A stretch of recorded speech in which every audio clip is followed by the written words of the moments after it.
It's, you know, they talk about 80-20s, 80-20 issues, but I think many of those 80-20 issues, like men and women's sports, I think it's 97-3, not 80-20. And I think crime is maybe 100-0. So I think we may get very well some Democrat support, but I hope so. But even if we don't, we have the majority, so we're going to vote it in as Republicans, and we're going to do something. And that's going to serve as a beacon for New York, Chicago, Los Angeles, and other places all over the country. Our whole country is going to be so different and so great.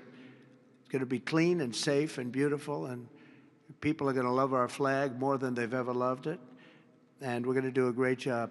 So I want to congratulate all the nominees. They're unbelievable people, and we're going to have a tremendous day in December, and that evening is going to be special, some really special people and real talent. Do you have any questions? Yes, please. Hi, sir. There's new reporting that the Russians have hacked into some computer systems that manage U.S. federal court documents. I wonder if you've seen this reporting and if you plan to bring it up with Putin when you see him later in the week. I guess I could. Are you surprised? You know, are you surprised? They hack in. That's what they do. They're good at it. We're good at it. We're actually better at it. But no, I have heard about it. I have heard about it. Please. Thank you, Mr. President. You mentioned congressional Democrats. You have not yet met with Democratic leadership, but there's a funding deadline at the end of September. Do you plan to meet with Leader Schumer and Leader Jeffries to discuss that situation? Well, I will, I guess, but it's almost a waste of time to meet because they never approve anything. If we want money to fight crime, if we want money to do only good things, just good things. Let's not even talk about controversial. They don't want to meet about anything.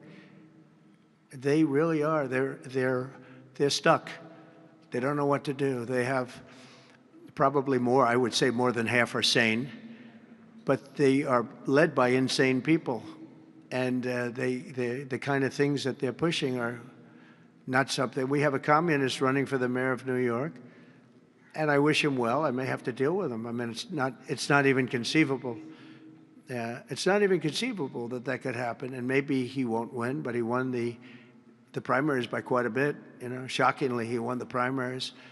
So, and you see some of the people supporting him that truly don't believe what he's espousing. So, I mean, we will meet, but nothing's going to come out of the meeting. But here's the advantage we have is that we just passed a great, big, beautiful bill that had all the biggest tax cuts in history. No tax on tips, no tax on Social Security. Think of it. Think of that for the seniors. No tax on overtime. And all sorts of things. You go out, buy a car, you can deduct the interest payment. If you borrow money, you can deduct the interest payment from your taxes.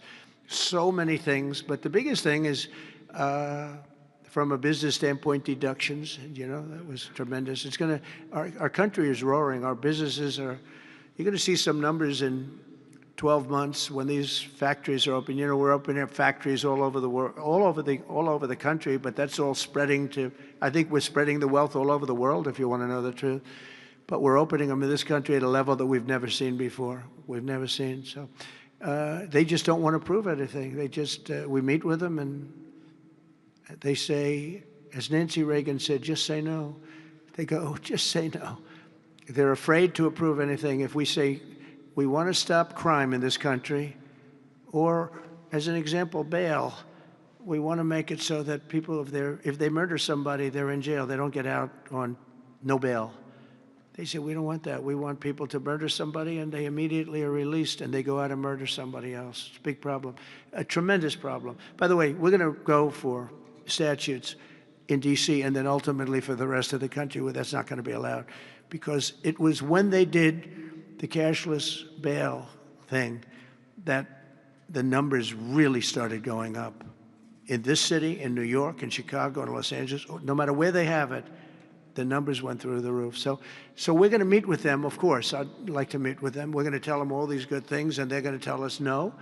And then we're going to go out and we're going to vote it in by the Republicans, because I don't believe that anybody is capable of making a deal with these people. They have gone crazy. Go ahead. Thank you, Mr. President. Thank you. Your federalization of the police has a 30-day limit unless Congress acts to extend it. Are you talking to Congress about extending it, or do you believe 30 days is sufficient? Well, if it's a national emergency, we can do it without Congress, but we expect to be to Congress, before Congress, very quickly. And again, we think the Democrats will not do anything to stop crime, but we think the Republicans will do it almost unanimously. So we're going to need a crime bill that we're going to be putting in, and it's going to pertain initially to D.C. We're going to use it as a very positive example. And we're going to be asking for extensions on that, long-term extensions, because you can't have 30 days. 30 days that's by the time you do it. We're going to have this in good shape. And don't forget, in the border, everyone said it would take years and you'd have to go back to Congress. I never went to Congress for anything. I just said, close the border. And they closed the border. And that was the end of it. I didn't go back to Congress. We're going to do this very quickly. But we're going to want extensions. I don't want to call national emergency. If I have to, I will. But I think the Republicans in Congress will approve this pretty much unanimously. Please, go ahead. Thank you, Mr. President. Would you encourage members of the press to do ride-alongs with the D.C. police to understand how serious this crime issue Sure. is? It's okay to me if they want to do it. We're going to work with the D.C. police. A lot of very good people in there. Not all, but a lot of very good, very, very professional. And, we have a big force. I think they said 3,500. They're always asking the mayor, who's a very nice woman, but got to do the job. We've worked with the mayor for 6 months, and she's been here for many years. And the numbers are worse than they ever are. Don't let anyone tell you they're not. And the whole statistical charts that they made, the whole thing is a rigged deal. They got rid of the guy because he didn't want to do the numbers the way they wanted to, and they put their own numbers out. They said it's the best in 20 years. No, it's the worst in 20 years. But we're going to be very open about what we're doing. So if the media wants to ride with police, if they want to do it, if they feel it's safe, that would be okay. Yeah, please, go ahead. Sir, with President Zelenskiy. Thank you, Mr. President. Mary Margaret with Daily Wire. 2 questions on D.C., if that's okay. How do you feel about Mayor Bowser's level of cooperation and her choosing to advocate for D.C. statehood right now? And Well, the statehood, let me do that one first. Statehood is ridiculous. We want to straighten the place out. Statehood's ridiculous. It's unacceptable. It's the Democrats want it because the Democrats have, about 95% in this little area. Even I didn't get it very much. They want that. They want to pick up 2 senators, and it's not going to happen. It's not going to happen. And that's the least of the reasons why, by the way, but that's one of the reasons why. What we want to do is make Washington, D.C., the greatest, most beautiful, safest capital anywhere in the world, and that's going to happen. I mentioned the word bones before. The bones here, we have the greatest bones. When you look at that Supreme Court building, I think it's one of the most beautiful buildings.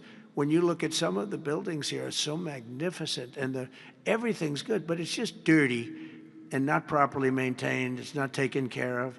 Potholes in the roads. All of it's going to happen very quickly. We're going to seek a relatively small amount of money for fix-up, and we're going to put it out to bid. And we have great contractors here, great road builders, everything. And we're not ripping roads apart so they're closed for 4 years as they redo the concrete bases. And you don't need that. We need a beautiful topping by a very talented asphalt-type person, somebody that does the job. We go out, when I get contractors, I use great contractors. To me, a great contractor is a very special, like a great surgeon, like a great teacher, like a great nurse. A great contractor is very important. We'll only use the best. And when you put a coat of asphalt on that top, 2 inches of asphalt, 3 inches of asphalt, it looks brand new. You take all the garbage off. They reseed it, as we call it, or different names, but they take the bad stuff off and they put the good stuff down. It takes not a long period of time. A matter of a few days, you'll have a beautiful, magnificent road. You fix up the curbs. You get rid of the medians in this town are just horrible. You're riding around, I think to myself, leaders come from foreign countries. You see, with leaders all the time, differently. They came in from India recently and from everywhere. They came in from a war that we just ended, Azerbaijan, and you know that, and Armenia. We just ended the war. The two leaders came in. One of them said, my country looks better. The roads are better than, we were talking about. I said, what do you think? He said, well, the roads are better in Armenia than they are in Washington, D.C. It's embarrassing. And I was asked at the last press conference, they said to me, how important is it? You're doing world peace. We're going to on Friday to Alaska, meeting with President Putin, Russia. How important it is that the capital is important? I said, very, very important. I told my father, said to me, when you see a restaurant and you want to go and you want to have dinner, and then you go up to the front door and it's dirty, turn around and go back because the kitchen's dirty. It's the same thing with the capital of the United States of America. If it's dirty and unsafe, it sets a bad tone for the rest of the world. So we're not going to do that. We're going to have this capital fixed up, safe, clean, and beautiful in a very short period of time. Go ahead, please. In the back? Yeah, please. Mr. President, how were your calls this morning with European leaders, and was it your call not to invite President Zelensky to your meeting with Putin? No, just the opposite. No. We had a very good call. He was on the call. President Zelensky was on the call. I would rate it a 10, very, very friendly. I know the leaders because I was at NATO, as you know. I took it from 2% to 5%, 2% that wasn't paid, 5% that is paid, which is trillions of dollars in defense capability. No, it was always going to be, I was going to meet with President Putin, and then after that, I'm going to call the leaders and President Zelensky. I'm going to call President Zelensky, and then I'll call, probably in that order, the leaders. There's a very good chance that we're going to have a second meeting, which will be more productive than the first, because the first is I'm going to find out where we are and what we're doing. Again, this is Biden's war. This isn't my war. He got us into this thing, and it should have never happened. This war would have never happened if I were president. But it is what it is, and I'm here to fix it, and I'm here to stop 6,000, 7,000 people last week. 7,213 people last week were killed, mostly soldiers. But missiles being lobbed into towns don't exactly help either, but mostly soldiers. And Ukrainian and Russian. They're not American soldiers, but if we can save a lot of lives, it would be a great thing. I've stopped 5 wars in the last 6 months. And on top of that, we wiped out the nuclear capability of Iran, obliterated it. It's turned out to be a correct word, by the way, because some of the press said, well, maybe it wasn't obliteration. It was obliteration. And we're going to meet with, I would say, the second meeting. If the first one goes okay, we'll have a quick second one. I would like to do it almost immediately, and we'll have a quick second meeting between President Putin and President Zelensky and myself, if they'd like to have me there. And that would be a meeting where maybe it could be absolutely work. But the first meeting will not work that out. Certain great things can be gained in the first. It's going to be a very important meeting. But it's setting the table for the second meeting. I think the second meeting, if the second meeting takes place, now there may be no second meeting, because if I feel that it's not appropriate to have it because I didn't get the answers that we have to have, then we're not going to have a second meeting. Thank you, sir. Thank you, sir. I didn't ask you. Go ahead, please, Redress. I just wanted to ask you, thank you, Mr. President. How involved were you in the selection process of these honorees? I would say I was about 98% involved. No, they all went through me. They came over, Rick and Sergio and everybody. They said, I turned down plenty. They were too woke. I had a couple of wokesters. No, we have great people. This is very different than it used to be. Very different. These are great people, and they're not. I don't have any idea of the Republican, because I want people that. The Kennedy Center has everything. Look at the Academy Awards. It gets lousy ratings now. It's all woke. All they do is talk about how much they hate Trump. But nobody likes that. They don't watch anymore. That used to have 45 million people watching. I remember The Apprentice, first season. The Apprentice had 42 million people. The Academy Awards had 41 million people. We were the second show to the Super Bowl.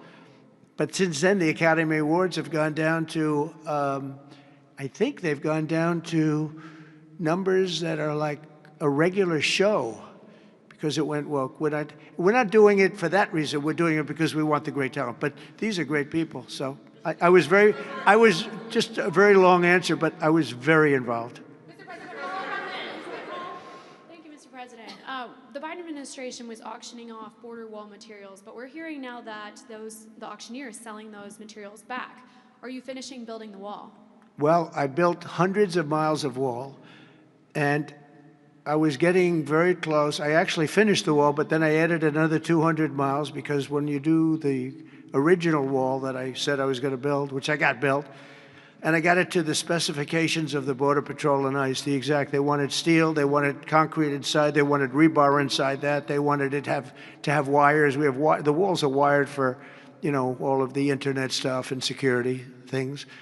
And we built it hundreds of miles. We did great. That's one of the reasons, even now, we're able to have such good numbers at zero, or essentially very little people coming in.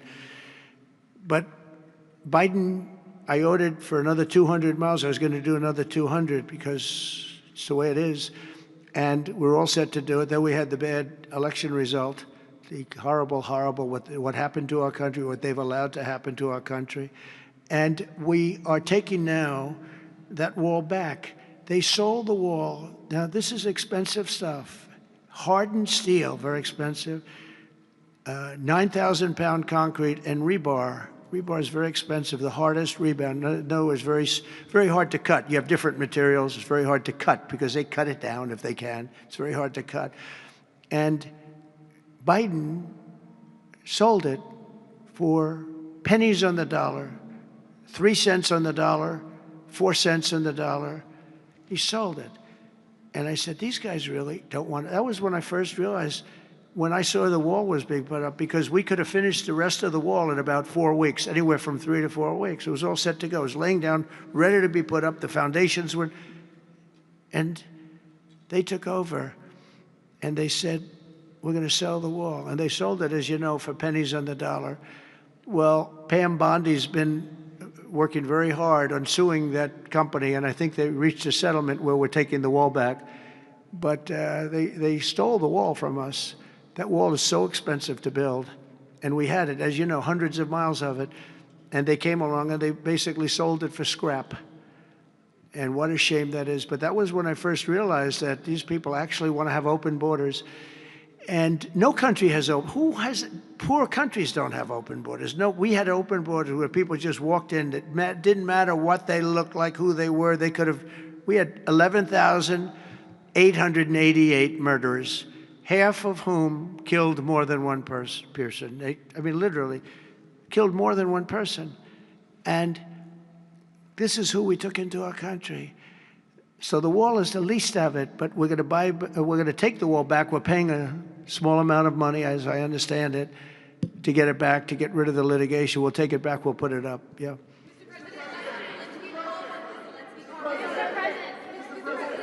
Go ahead in the back, please.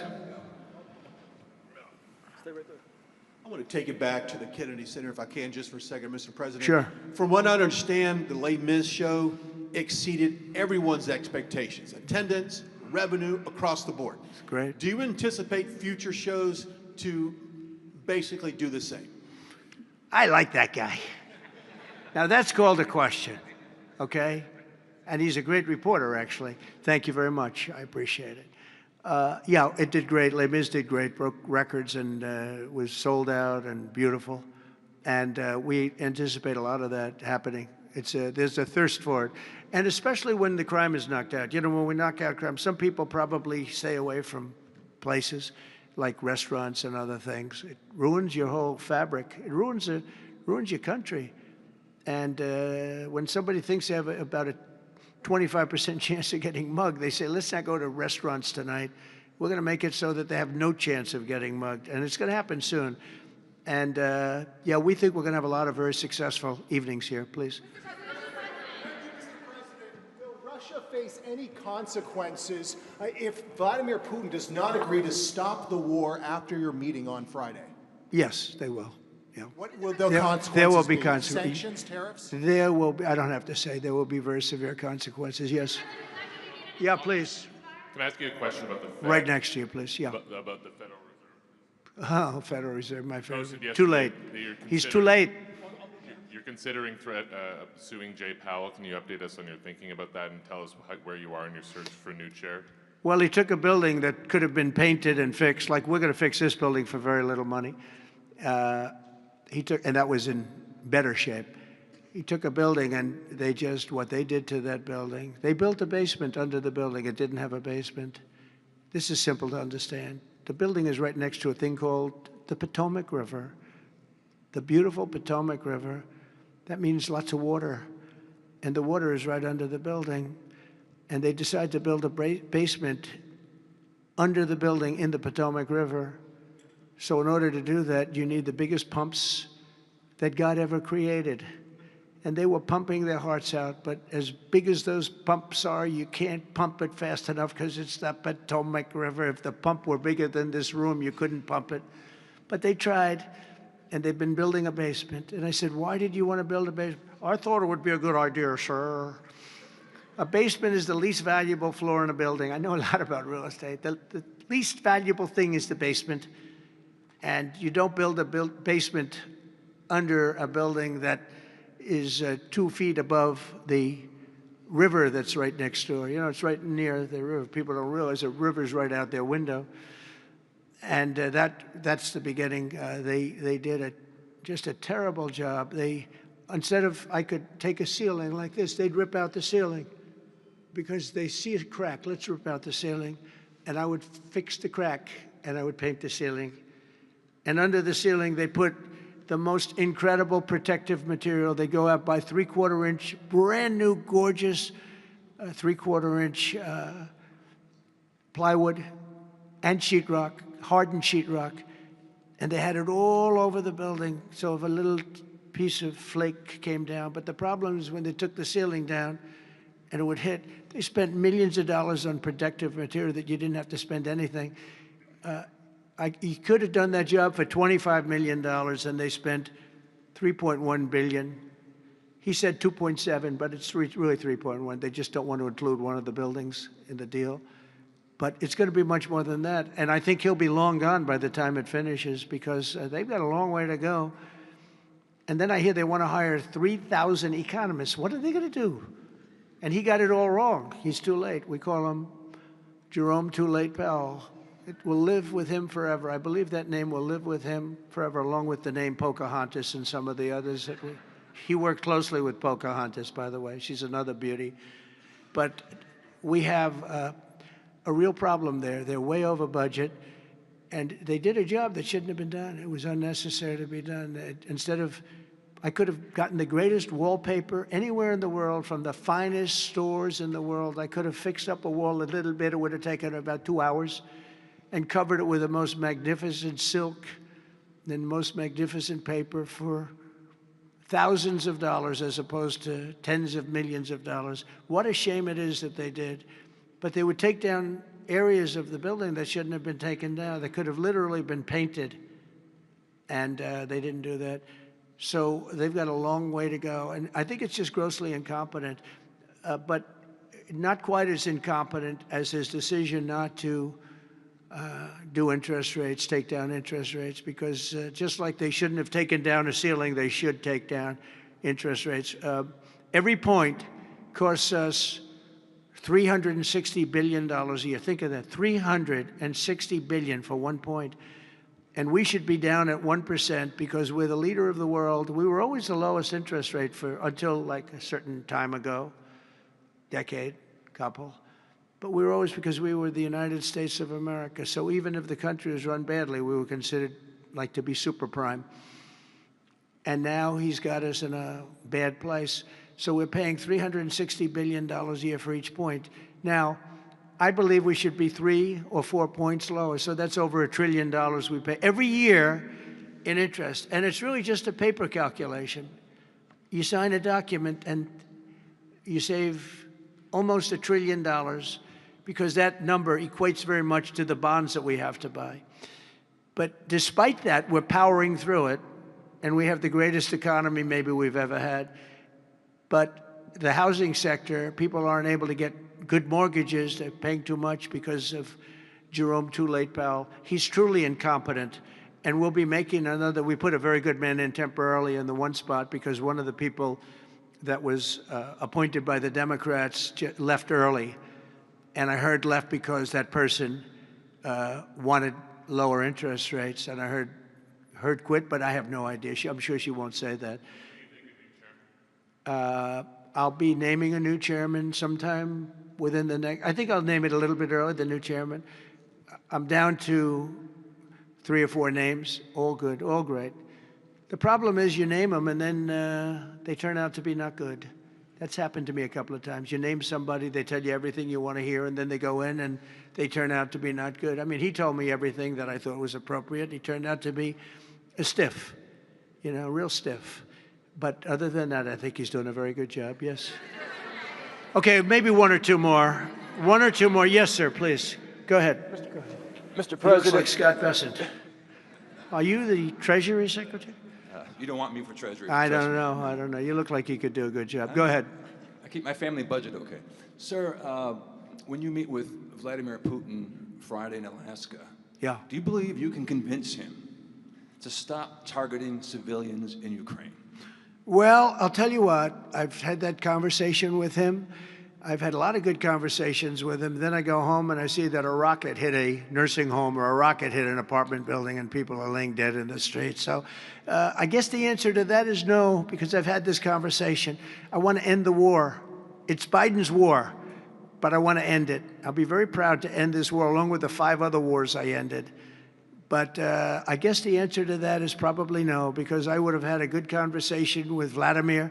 I knew him very well. I got along with him great, actually. We had the Russia. I had to go through the Russia hoax, and it was actually it was a strain on the relationship. I actually told him. I said, you know, they got this phony investigation going on, Russia, totally phony, created by Adam Schiff, Shifty Schiff, and Hillary Clinton and the whole group of them. And it made it very dangerous for our country because I was unable to really deal with Russia the way we should have been. I'm looking at Pam because I hope something's going to be done about it. These people put our country at great danger. And Adam Schiff, it was all made up. It was a hoax. The Mueller report came out. They all hated me. They had 18 Trump haters. And they said I did nothing wrong. They couldn't believe, they couldn't find anything. After years of investigation, it was all a hoax. It was a hoax created by the Democrats, but in particular Schiff and Crooked Hillary, the whole group. And now we've learned all the stuff that's come out over the last 2 months is incredible through intelligence. And hopefully something's going to happen with it. These are people that put our country in danger, in real danger. I want to thank you all very much. Thank you very much. Thank you.